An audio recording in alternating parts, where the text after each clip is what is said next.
Hi everyone, I'm Jeff. And I'm Anna, and you're listening to We Judge a Show by Its Pilot, a podcast hosted by us, a married couple with an endless love for TV. Whether you're looking for a new show to binge or wanting to revisit an old classic, let us be your guide through the infinite list of TV shows. So come join us every Friday as we discuss the pilot for a TV show while also sharing personal stories that parallel the storylines. We Judge a Show by Its Pilot, where your new favorite show is just one click away. Hello everyone, welcome back to our pod. Hello, how is it going? It's going pretty good. It's hot. It's hot. It's still hot. Yeah, that hasn't changed. Probably not going to change for a couple months. It'll cool down at night, but yeah, it's still like 90 degrees, 95 degrees outside. I don't think that's going anywhere. It's Louisiana. Yeah. But you've had a pretty busy day.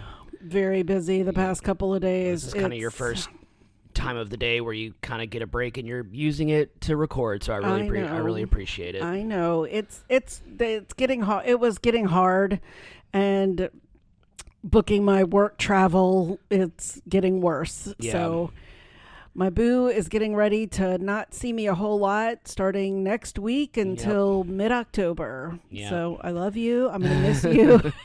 We'll still see each other. Yes.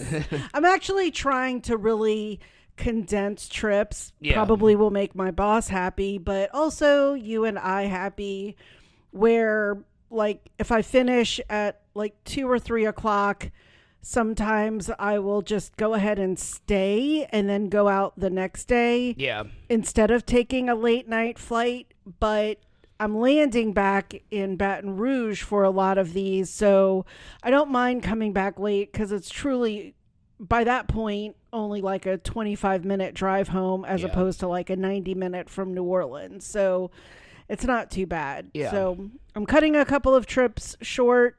I'll get home late, but at least I'll be home a whole extra day the next day. Well, I'm glad for that.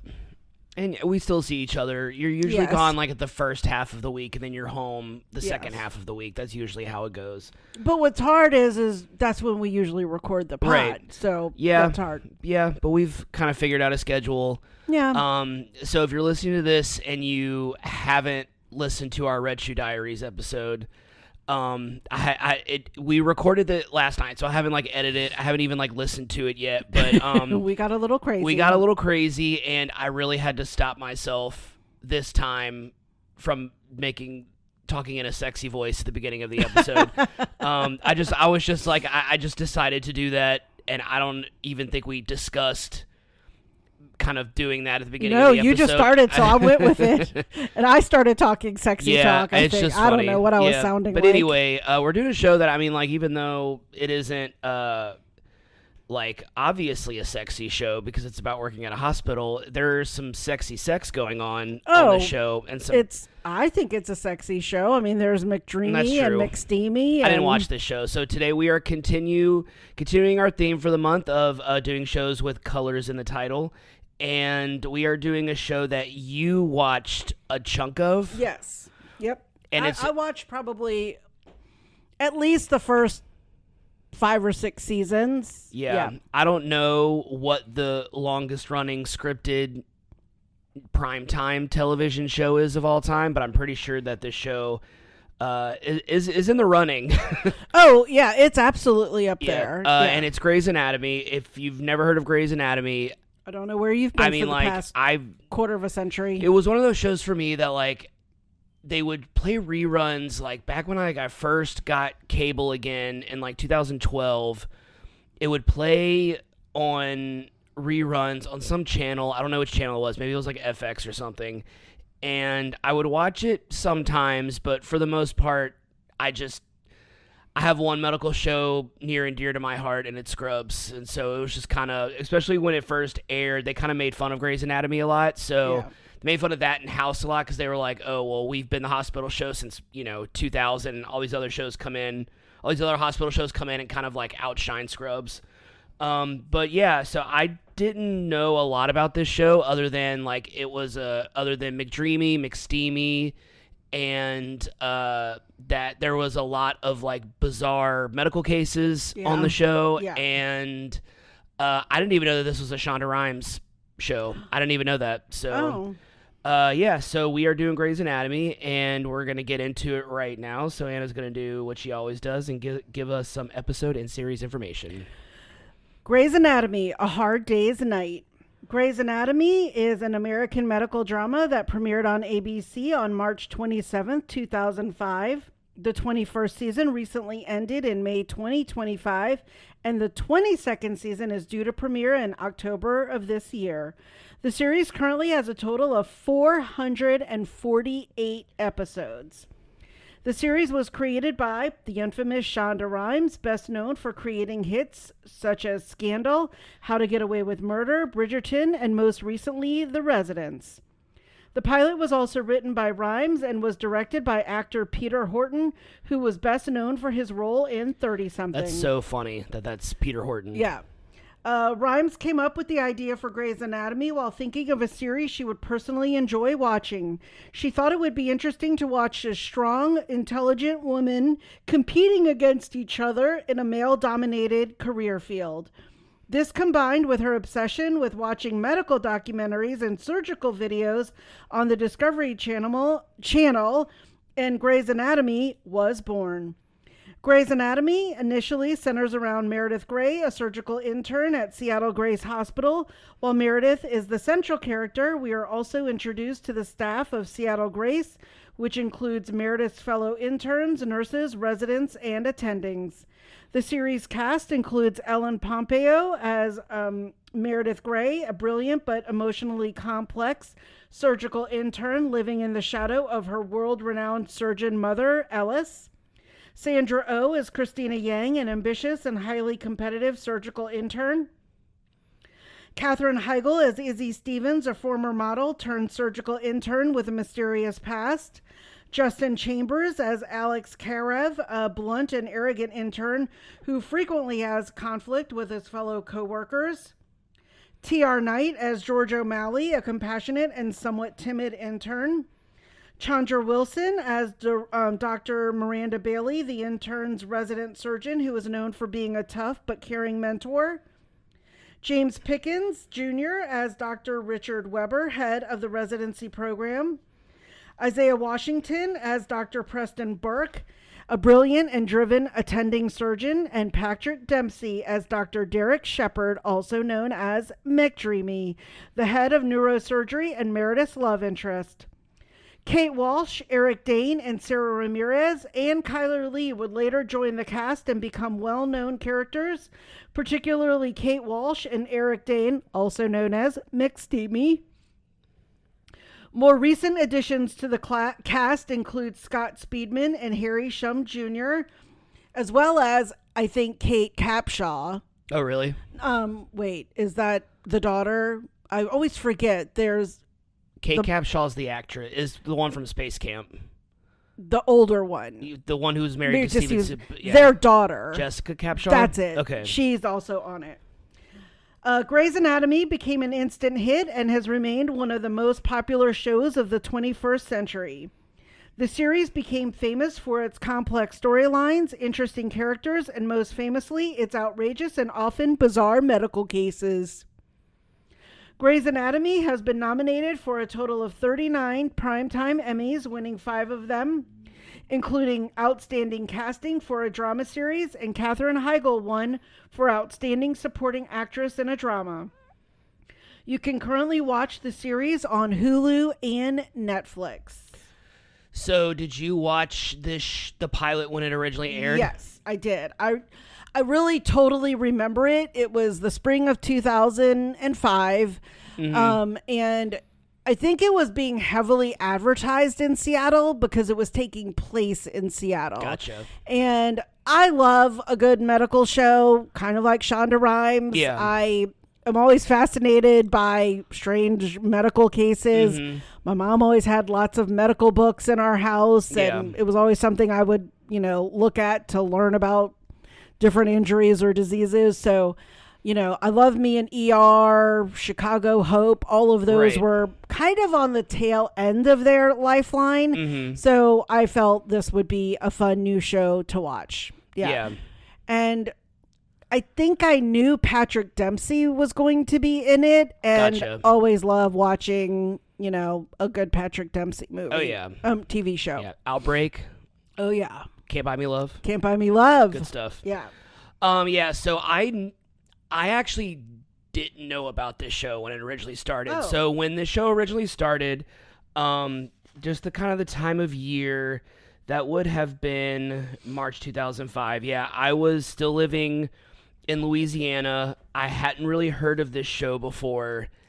And I didn't hear about this show. This is going to be really random. I didn't hear about this show until the Clerks 2 DVD came out. And there was a lot of behind the scenes stuff. And there was this whole thing about the making of Clerks 2.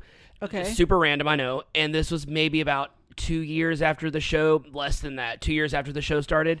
And they were talking about all the actresses that they had auditioned to play the role of Becky, who's going to be the love interest for Dante in Clerks 2.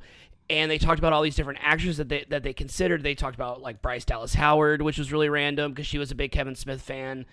And then they talked about Ellen Pompeo, who was like going to play that role. Like they had like cast her to play that role. But then she was like, well, I got picked up for this pilot, so I don't think I'm going to be, I think it's going to conflict with my schedule. And she was like, they're saying that this show is going to be a really big hit. And so, Scott Moser is kind of talking about it. He was like, yeah, apparently they thought it was going to be a big hit. And by that point, Grey's Anatomy was a huge hit. And so he was like, turns out she was right, and it was only like maybe after the first season or something like that. It was fairly new at that point. And I never even heard. Rosario Dawson ended up getting the role. It was perfect for her. That's not what this podcast is about. But that was the first time I ever heard of Grey's Anatomy, and the first time I ever heard who Ellen Pompeo was. Yeah. Because I knew she was on episodes of Law and Order, but I just knew her. I didn't know her name. I just knew her from Law and Order. And so I remember like looking it up, and I saw like Sandra Oh was in it. I'm like, oh, she was in Sideways, and Katherine Heigl, who had just done Knocked Up. Like, it was all these actors and actresses who like I was very familiar with. I had no idea that they were on the show. And it may be a good like 5 years later until I even watched an episode. Oh, wow. And it was when, like I said, it was when I first got cable, and they would start showing reruns on some cable channel. And I started watching. They played like a marathon, and I watched some episodes. I watched the episode where the kid did a dare, and he sat in like a pool of wet cement and got stuck. Oh yeah, I remember. Yeah, because he was trying to impress a girl. Yes, and I was just like, this show is insane. And then there was another, and I might be mixing up shows because there was just a period where I was watching a lot of TV, and they all kind of ran together. But I'm pretty sure that there was an episode where it was two EMTs had gotten into an accident, and he was with his partner, who he was a white guy, she was a black woman, and he was a former Nazi, like a former like racist, like white supremacist, and he had they wanted him to like remove all of his stuff, and he was just like, I don't want her to see this because she's like my best friend. Like, it was just kind of this whole thing. It like so bad tattoos? It was like swastikas and stuff. Yeah. And he didn't want her to see it because he was just like, I'm reformed. She's like my best friend. Like, I don't want her to have that image of me. And it was just like that episode was really, I really enjoyed it. And then I remember continuing to watch it, and immediately and eventually being like, this is a soap opera. I was just like, this isn't. It was totally soap opera. And I didn't know what was going on because I kind of came into the middle of it. So it was just like, I didn't really know what was going on. So I was just kind of like, I don't think I'm going to get into this. And so I just never watched it again. And that was that. But it was certainly a show that, I get served reels of stuff from Grey's Anatomy all the time on my Instagram. And it is some random stuff that happened on that show. So what was it about the show that kept you watching? Was it just like the medical cases? Was it It was a lot. I think Shonda Rhimes really did a good job in making their relationship seem believable and plausible. It was like, first off, I obviously have not gone to medical school, so this is like when they're first doing their residency. Yeah. So like right after, I think, medical school. And so I knew people like Angela who had gone to medical school. So for me, that's always interesting, just careers that I'm not in. So to learn more about. But it was just interesting to see the competitiveness. I mean, in that first episode, you'll talk about it. There's like, they're all wanting to do the first surgery. I'm like, it's your first day. You're going to probably have lots of opportunities, but it was like immediate out of the gate. Yeah. So I liked that. I like competitiveness, particularly with women. There were the three main women, Izzy, Meredith, and Sandra Oh's character, Christina, that were all being competitive. So that was good. But I felt like it seemed like that could be really happening. Yeah. And like, that's what really like a medical residency was like. Yeah. And I can get behind something like that easier than something that seems really not plausible. Yeah. So yeah, that's why I liked it. And plus it was taking place in Seattle. I was living in Seattle. So I always feel a little sort of nostalgic to watching shows that are taking place where I lived, where I know, things like that. Yeah, I love it.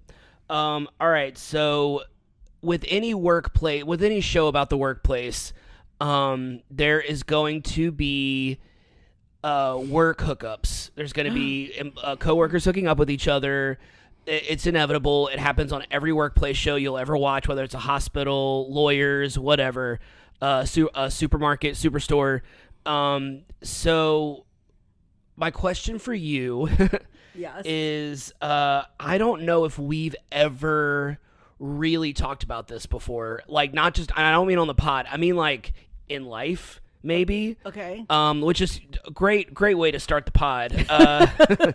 Is to have a conversation. I learned a very graphic story about you for the first time ever on Red Shoe Diaries. I've been making jokes about it ever since. I even had to make sure, this is a little off topic, I even had to make sure that I wasn't like making you mad or upset that I was making jokes about it. But you were like, it's fine, it's funny. I'm not going to do it in front of people. It's a strange subject, and I don't know if I would say it's embarrassing to talk about, because I'm not very embarrassed about talking about sex, really, but it was something that I had never really talked to you about. I had talked about that person to you, but not really about details. Yeah, and the habit that you and I get is we just kind of like to pile on until we just laugh about until we laugh about it. All right, so sidetracked. Yes. Sorry. Have you ever hooked up? And this is a conversation I don't think you and I have ever had. Have you ever hooked up with a coworker before?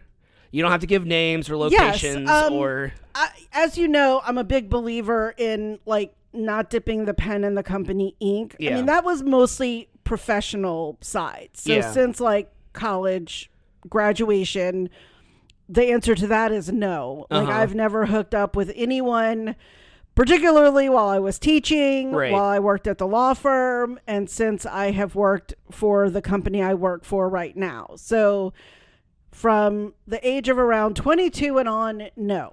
High school jobs, yes. Yeah. So there were a couple of guys that I had hooked up with from Chuck E. Cheese that, became awesome. The kind of the high school drama love triangle kind of, things that TV shows and movies are made out of. But yes, I have. And that was, I think, really the only job that I think I've ever hooked up. I mean, I don't think I've worked at a lot of jobs where there were a lot of people worthy of hooking up with. And also like the opportunity. Correct. Yeah. Like I worked at the Greek store during college. I worked at the campus lobby desk. Again, not a lot of places where there were the opportunity to do so. But yes, at Chuck E. Cheese, I hooked up with two guys, not at the same time, at different times. But it was crazy because they were friends. But it wasn't really part of a love triangle, because I think you're about to ask that. Yeah. And there is a story to that. Yeah. So I can answer that question separately. Okay. But what about yourself? Okay. I think this is yes. I've worked in the restaurant industry for most of my working career, which is just a hotbed of coworker, commingling, hookups. of different levels and variations. I actually didn't have a relationship with a coworker until, like, I mean, in my mind, it was way later in my restaurant career, but I was actually probably like 20. It was a girl that I worked with, and she was a server, I was a cook, and I had just become single after about like a long-term relationship from high school that had just ended, and But what? you didn't have a. But didn't y'all work together? Who? You and S. No, we went to high school together. But y'all didn't ever work at like Baskin Robbins? Yeah, but we were already together. Okay, so you don't consider that hooking up? No, You just because mean strictly, we were a pre-existing relationship. We went in with the pre-existing relationship. Okay, so you don't count that. Okay, No, this is I mean strictly technically, then yes, I did. I hooked up with a coworker that I was already in a relationship okay. with. I mean, if you want to count that, sure. Yeah, we worked at Baskin Robbins together. Okay. We didn't really work together a lot though. The owner was kind of like knew that we were a couple, and he kind of separated us a lot. Which I was fine with. I'm sure she was fine with that too.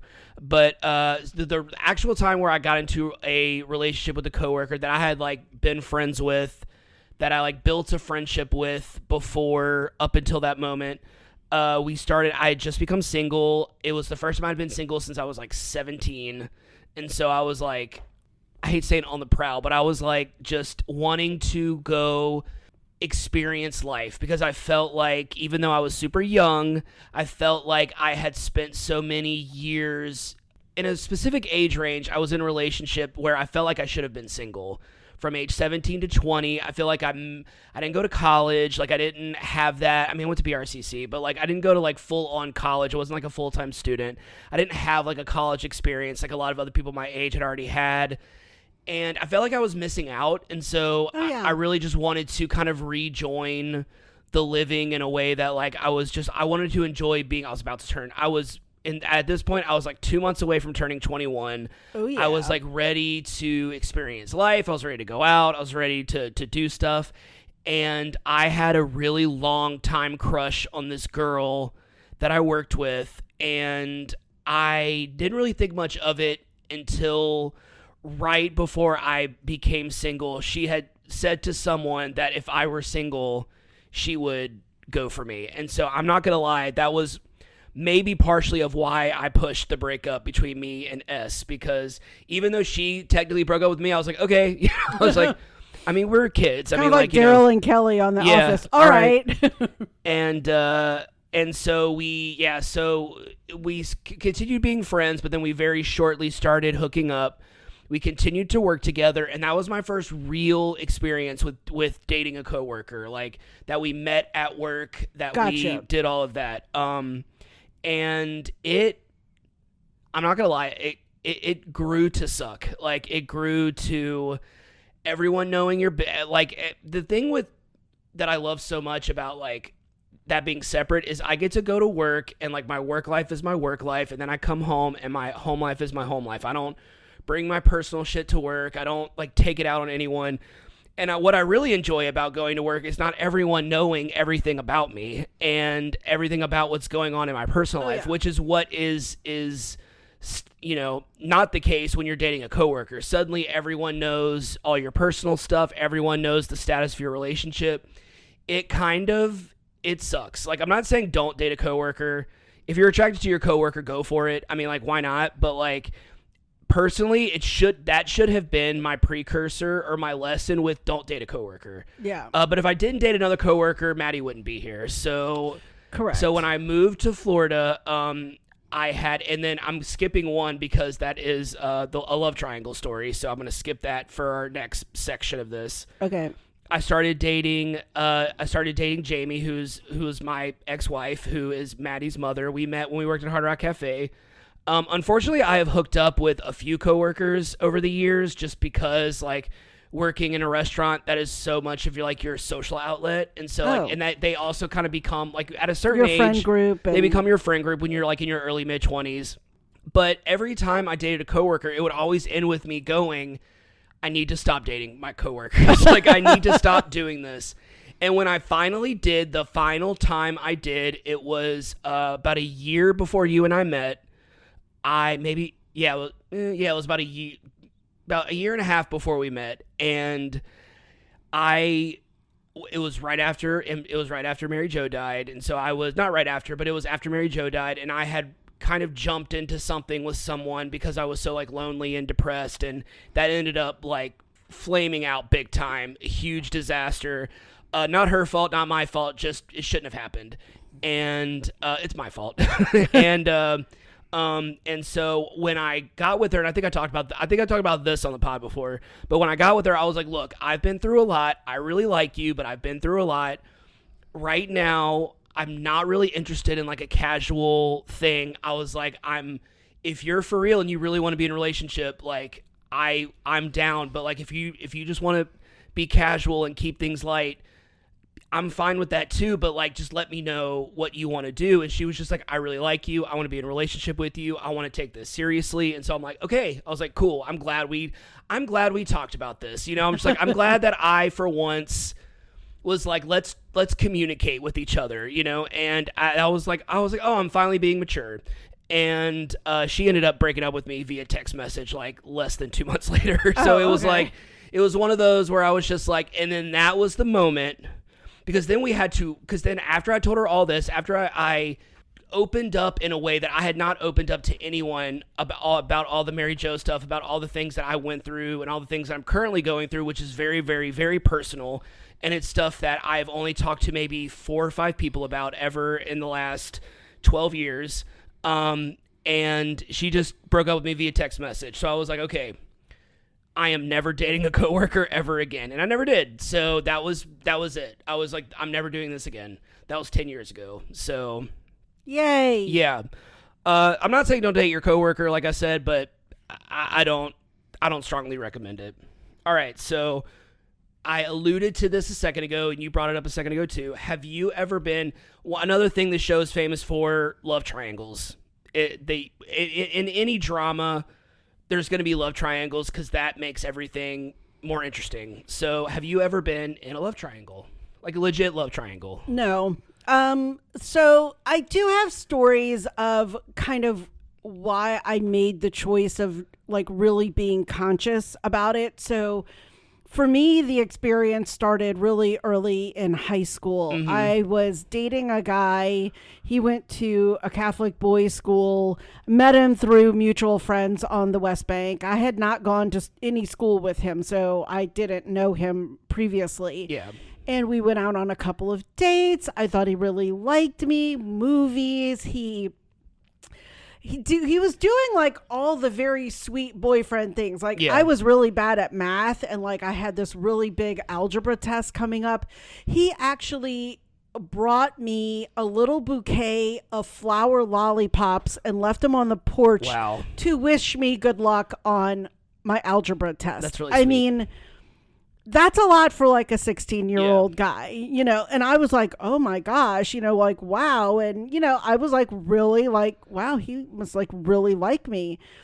Well, we had gone out, and I will not say which friend, because I don't think she listens to the pod, but so we had gone to get pizza, not at Chuck E. Cheese, at another local place. And one of my good friends worked at that pizza place, and I introduced them. Well, unbeknownst to me, later, like the next week or weekend, we weren't going out. Something, I don't know why, we just didn't go out all the time. He actually went to that pizza place to go and see her. Uh-oh. And it was a big lesson in the fact that I think she was like really like felt like special that he had gone up there to meet her. And she actually accepted a date out with him. So it really made me at the time, and I was like all of 16 years old, or maybe 17 by then, because it was around the end of junior year. I was like, you know what? Go her. Like, if she wants to go out with him, let her have it. I don't have to have that, though. I don't have to be treated that way. And for me, the lesson was like, I would never want to date a guy like that was like actually dating my friend and then coming and sneaking over here. Now, she did, because they ended up going out for like a little while, and then I'm sure he found some other cute girl to like and go ask out. But that was my first real lesson in there wasn't a guy worth enough to me that if they were looking at someone else, that I think I would really stand for that. Like, I just felt like, gosh, and she is beautiful. Like, I love her to death. We're still friends to this day, but I wasn't going to like go out with a guy. College, I was probably hooking up with a guy or two that was probably seeing girls also that I knew. But again, we talked about that with friends with benefits. None of those were ever really like I ever felt like a relationship. So, and then the other one was I was dating a guy in college, and kind of funny because it's the exact same name as the one in high school, but different people. He liked a friend of mine and thought she was really pretty, and I could tell he was like really interested in her, and I was like, do you want to go out with her? Like, I could introduce y'all. And they ended up going out for a little while and inevitably broke up. But I'm definitely of a person who, if you don't want to be with me singularly, like, go and be free and do what you want. I just don't have to be part of that. Gotcha. So those were my lessons in love triangles. I'm not going to fight to be either first or second. I want to be first at all times. Have you ever been, I got one for you because this one, I have one for me. I was super young, but have you ever been in a love triangle and you had no idea you were in a love triangle? Like, two guys liked you and were kind of like not fighting over you, but they were like, you just weren't aware that you were in a love triangle. Well, I did hear later, and this is what's funny, like, about things about Facebook and reconnecting with people like later in life, was that, like, I don't know if you heard a lot of things like this when you got back on Facebook. And again, it might have been different because I did go to college and met a lot more people that, I wouldn't have really known. But I heard a lot of, oh my gosh, I wanted to ask you out. I so wanted to ask you out. But one of the stories that I did hear was I had gone out with this one guy to a fraternity party, just totally like platonic. He just needed a date. I was single and I went to this party with him. And like the next year, a new guy in his fraternity was like, who's that? And he was like, oh, that's Anna. And, she's an AOPI. And he's like, well, she's really cute. And apparently he told that guy, well, that like, I wouldn't be interested in him. So he sort of like, gotcha, cock blocked me or whatever you call it, and didn't let this one guy ask me out. And I don't know if that was just because he was jealous because we never went out, but it doesn't, you hear that story and you're like, is that really true? Right. Did you really so I don't know, but I don't think so. I don't think guys were fighting over me or maybe they were and I just didn't know it because you just didn't, I don't know. I don't know how I would have known that. So the one kind of, love triangle that I was unaware that I was in was I was super young. I was probably like I'm probably like 14 at this point in time. So we're really young, and I think I've talked about this before. Every summer, from about age, I think it was about age 11 or 12 to age 15.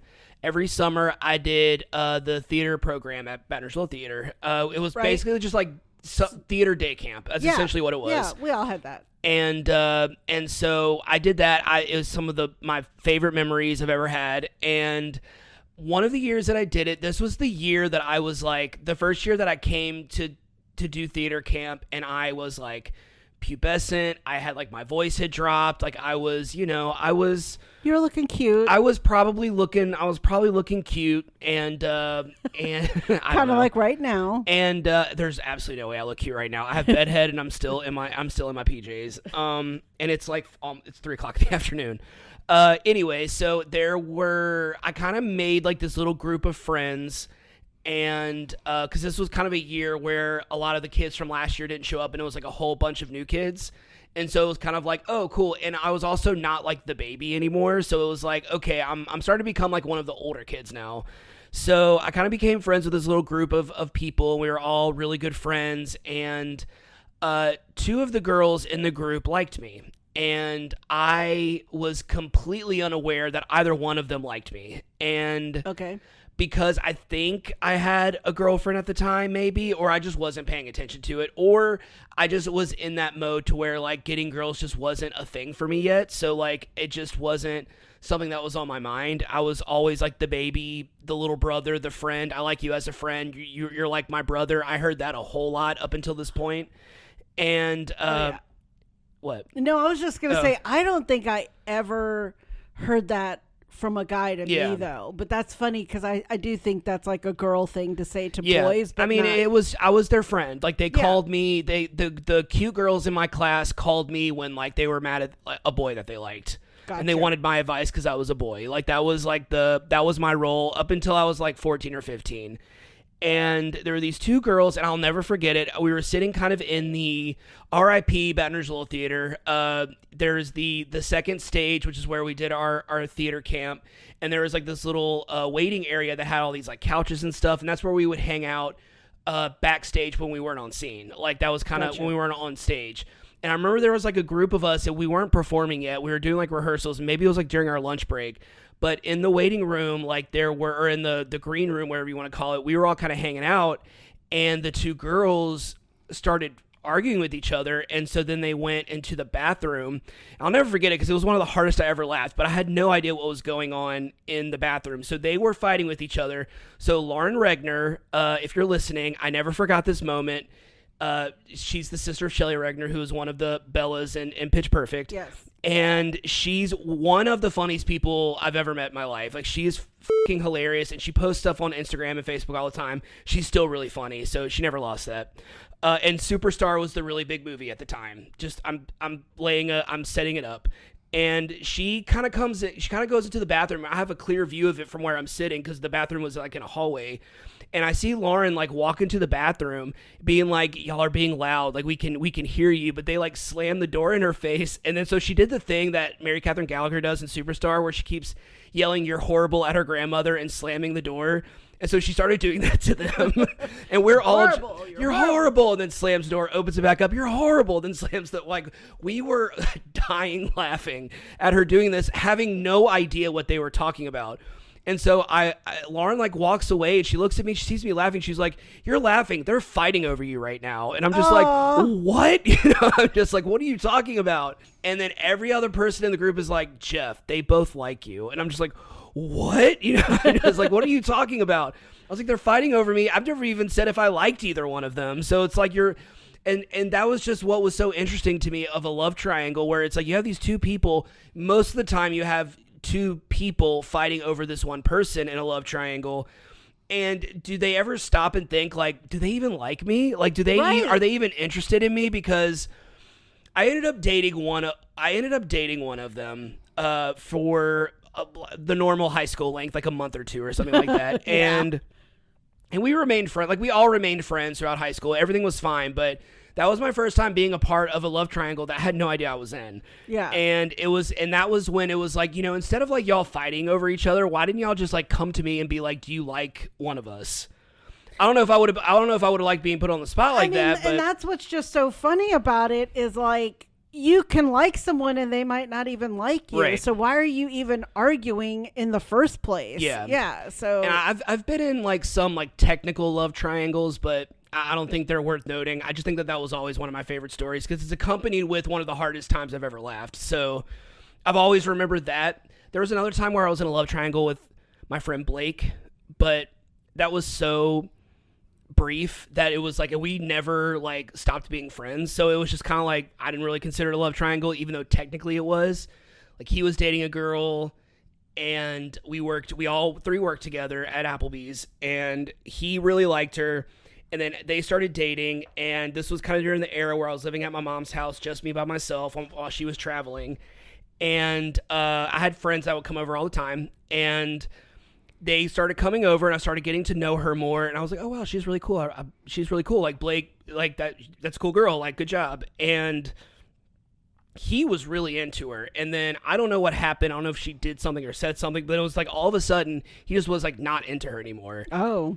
But they were still dating. So they would come over, and he would like, he would essentially like leave her at my house. Like he wouldn't even, I'm sorry, Blake, I'm selling you out. But it was like, I think it only happened one time. I think she had a car or something like that. But it wasn't like she was like stranded or anything. But it was like he went to go hang out with his friends, and then some other people stayed behind at my house, and she stayed behind, and then everyone left, and then she stayed, and it was just us two. And then technically she cheated on Blake with me that night. She smooched you? Yeah. And that following night, she broke up with Blake. And then right after that, I went up to Blake. I'm like, look, I told him what happened. I was not going to lose my best friend. Because Blake was like my best friend at the time. Yeah. He still is one of my best friends. But he was someone that I hung out with like every day. Well, yeah. And so we worked together. So I was like, look, this is what happened. If you're not okay with it, I will not continue it. I wasn't even sure if I wanted. I told him, I was like, I don't even know if I want to pursue this at all because I feel so bad. He was like, look, we were together for like a month, man. Like it's okay. Like you can date her. He wasn't like, watch out because she's this, because Blake's not like that. He was just like, she's really cool. We just weren't compatible. He was like, and he felt that before, like, so I was like, okay. And that was probably my first like real love triangle, but just because that's literally what it was. But I don't think I've ever been in like I don't think a lot of people are in the type of love triangles that are portrayed on TV shows. Well, right, because I mean, that love triangle was pretty much over within about the time it happened to when you talked to Blake. Right. It wasn't like this continuous like soap opera-ish event. Yeah. And that's what I kind of mean, where when high school guy obviously became attracted to my friend, I was like, okay, y'all go, love, prosper. I will find someone else. And go with God. Yeah. And yeah. So I just am like, I'm not part of the drama. Right. Yeah. So, all right.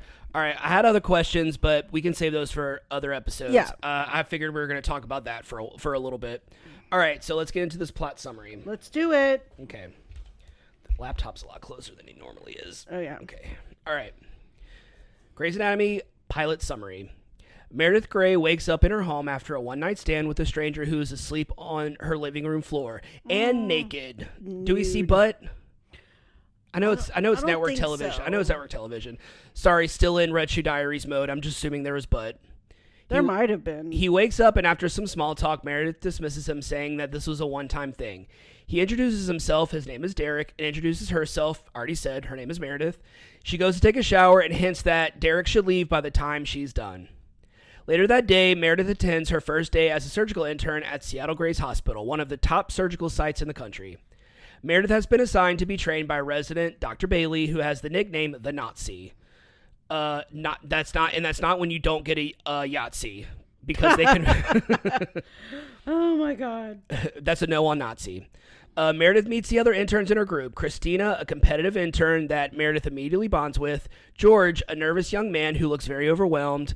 And Isabel, or Izzy, a former model that mostly keeps to herself. And this is just for the pilot. I'm sure Izzy doesn't keep to herself the entire time. Oh, no. This is just like for the pilot. The four meet Dr. Bailey, who is a woman about 5 feet tall and not at all what they picture, but soon realize why she is called the Nazi. She's not a trainer, she's a dictator.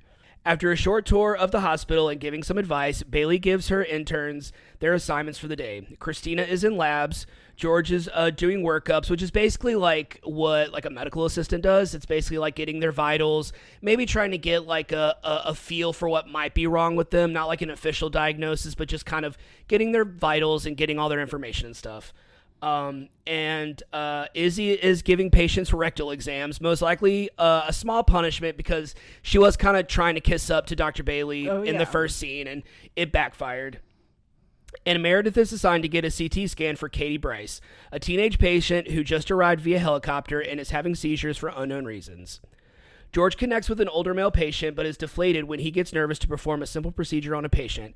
He is interrupted by attended surgeon, Dr. Burke, who takes over and dismisses George. Meredith is struggling with Katie. She is transporting Katie to get a CT scan, but Katie insists that they're lost and won't stop talking about how she's missing a pageant. Katie also mentions that her talent is rhythmic gymnastics, and she's great at it other than a recent fall she had. This will be important later. Yep. So is rhythmic gymnastics like the ribbon stuff? Is that like the ribbon dancing? Or is rhythmic gymnastic just like dance gymnastics? There's rhythmic and artistic. Okay. And I think rhythmic is the one where they do like the beam and stuff. Got it. Final Destination Art 5. is like the ribbons. That's and, what I'm thinking of. Okay. I think, yes. Because if she fell, then right. she had to... I was thinking she was on like the uneven bars or the pommel, whatever it's called. Yeah. I'm not a gymnast. The vault or the balance beam. I was about to say, I don't know anything about gymnastics other than watching it on TV. George and Izzy are taking a little break and discussing how Bailey and Burke already hate them and they're only 7 hours into their 48-hour shift. Christina interrupts and asks them if they knew that Meredith's mother is Ellis Gray, a famous surgeon who has published many books and was a pioneer for women in medicine. They did not know this. They begin to discuss this, but are interrupted by Meredith, who needs to vent about Katie. A little later, Meredith is confronted by Katie's parents, who have questions about her upcoming surgery.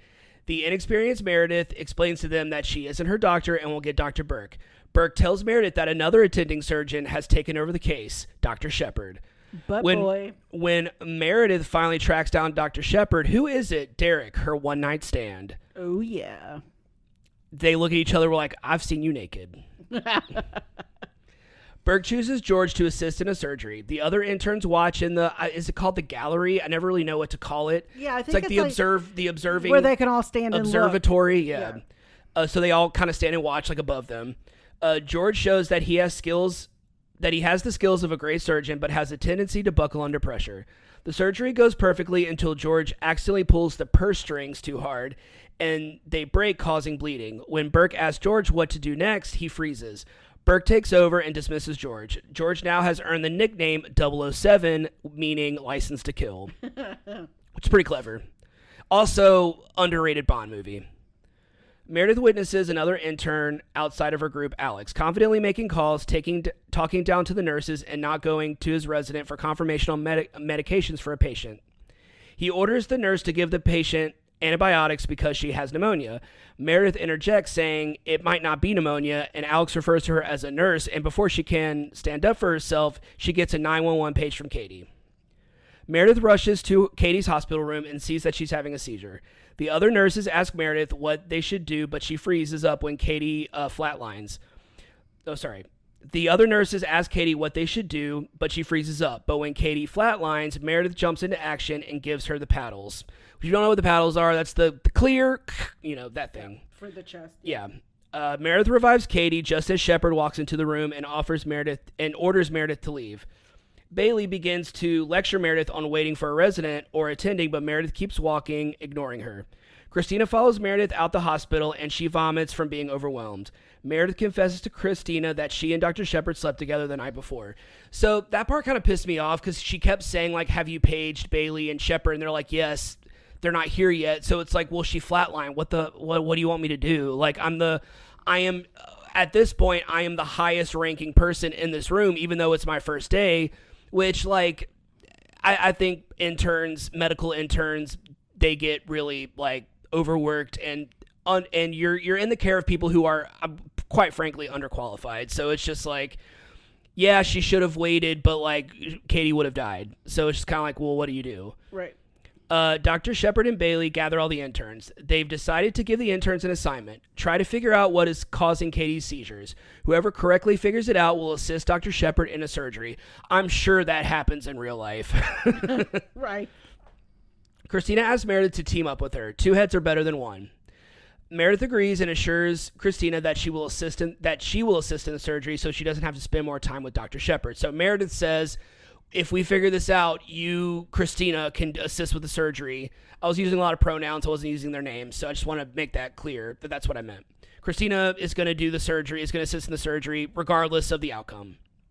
Christina and Meredith are truly stumped as to what is causing Katie's seizures. They begin talking about her being a pageant girl and begin to joke about her talent, not even truly knowing what rhythmic gymnastics is, kind of like what I just asked. Suddenly, Meredith realizes something. Katie told her she fell on her head during her routine.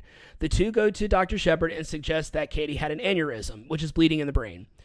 The chances of this are 1 in a million, but Dr. Shepard decides to check it out, and it turns out they were right. Listen to women. Oh, I just looked it up.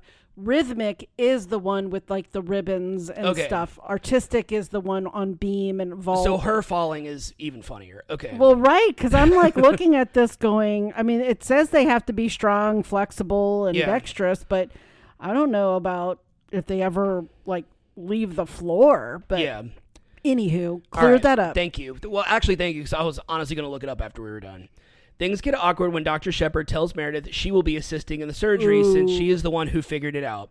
Christina is angry that Meredith didn't honor their agreement and jealous that she doesn't get to assist in the surgery. Christina lashes out, saying that Meredith only gets to assist because she slept with Dr. Shepard, which she says is in front of Izzy. So it's lesson learned, do not confess that you just slept with like the chief doctor. With someone that you've known for 12 hours. Exactly. At least do it with someone that you know, possibly someone that doesn't work with you. Meredith assists with the surgery while Christina watches. And honestly, like, I think Christina's overreacting because Meredith doesn't actually do anything. I know, she just gets to say she was down there. She scrubbed in, which is its own process. I was a surgical tech. I know scrubbing in is its whole thing. She got to, put on the gown. She sat there and watched and looked through a microscope at Katie's brain. She did absolutely nothing. I'm not saying Christina had no right to be mad. I'm just saying, like, what Meredith experienced, Christina experienced the same exact thing watching from the observatory, gallery, whatever it's called. I'm just saying, Christina, chill out. It's the first day, like you said. A little later, Christina apologized to Meredith for her outburst. She says a little funny line. I can't remember what it was. Oh, I don't remember either. Yeah, but she made a little funny line about, like, can we just skip the part? She said something about, like, she just has a temper and she lashes out and she's always sorry afterwards. The 4 interns finally finish their shift. Meredith goes to a nursing home to visit a woman. The woman turns out to be her mother, the once great surgeon who now has Alzheimer's. This scene was heart-wrenching. The acting, the performance, the music, it was just chef's kiss. It was so perfect. It was really good. Meredith tells her that she's not selling her house and is most likely going to get roommates to pay for it, hinting that George will be one of them since he said he wants to move out of his parents' house. So Meredith's living in her mother's house, and she had plans to sell it and kind of find her own place, but I think she realized, like, she wants to stay in that house, and in order to afford the mortgage, she's going to get, I think it's George and Izzy move into the house. Mm-hmm. And so her mother asks if Meredith is her doctor. Meredith says, no, I'm your daughter, but that she is a doctor. Her mother says she thinks she used to be a doctor, and Meredith confirms this. It was the end of episode. It was so good because you weren't. I mean, it was just like plot twist. Yeah. Because you weren't expecting it. Yeah, and like I had no knowledge of this because obviously I'd never watched this episode before, but you had forgotten about it too. So when I saw her walking up, it hit me. Yeah. Like just I was like, I forgot about this ending. I look over and my tenderoni is like I am now. Tearing it up, was so good. It was really good. So I know we said 400 and whatever episodes. Like I know that is like a lot to take on, and honestly, like I did not think as soon as I saw the episode number, I was like, okay, well, there's no way I'm going to want to rewatch this. Like I already committed to Melrose Place, and I've been off of that for months now. So it's like, I can't even commit to that right now, but I want to keep watching. I know the show gets ridiculous. I know it gets over the top, and probably like all these characters get married and get divorced, and they all. When I was looking up characters, I was like, this character died, this character died. I'm just like, it's like ER. I was like, good Lord. But yeah, the show is easily calling it a modern classic is almost an understatement. It's been in the zeitgeist now for 20 years. Yeah. For 20 years now, it's still going. It's still getting good ratings. It's still watched by many. I am always really impressed when any scripted show lasts longer than 10 seasons, let alone surpass 20 seasons. Oh yeah. Animated shows are easy because those characters never age. They stay the same on the page. Like, it doesn't matter. It's always like the voice actors that can't outlive the characters in animation. But with this, it's like 20 seasons going on 21. Ellen Pompeo's still in it. Chandra Wilson is still in it. And I think one of the other two doctors, either Burke or the other one is still on the show. They're the only ones that still remain on the show, like from the original, which is very impressive. That must be, I'm going to say, that must be a nice paycheck. Well, it's like Ellen Pompeo said, when people have asked her, like, why hasn't she done anything else? She's like, why? I have a job. Yeah. I'm like, I'm with you. A job that she loves. A job that she clearly loves. And obviously she probably makes bank for, so why leave what you've already know and love and are good at? So exactly. I would stay there too if I were them. Because she just came out in her, like, one of her newest, like, shows that she did. It was the Natalia Grace thing with Mark Duplass. Yes. That little true crime thing that I became obsessed with for like a week. Yeah. I don't even remember the name of that. I keep wanting to say Ordinary Family, but that was the it was something like that. That was the different one with the abducted in plain sight. Yeah, but she doesn't do a lot of stuff because she doesn't have to. Yeah, she can hang out with her family and stuff. All right, you think that wraps this one up? Yeah, this was a good one. This was a good one indeed. All right, that wraps up this episode. Thanks for tuning in. If you haven't already, go ahead and follow us on whichever platform you're listening to this podcast on. That way you'll be notified every time we publish a new episode. You can also follow us on Instagram at WeJudgePilotPod. We're also on Facebook. You can leave us a comment, suggest a show for us to watch, or leave some emojis in the comments. What you got? All right, for Grey's Anatomy, I have the doctor, the blood, syringe, the sleepy, X-ray, the pill, vomit, bed, the hospital. I don't know what this one is. The lab beakers, the helicopter, the house, the brain, and the last one would be the gray heart for Grey's Anatomy. Well, yeah. So that's it. All right. Well, we are going to head out, but we'll talk to you soon. Thanks for listening.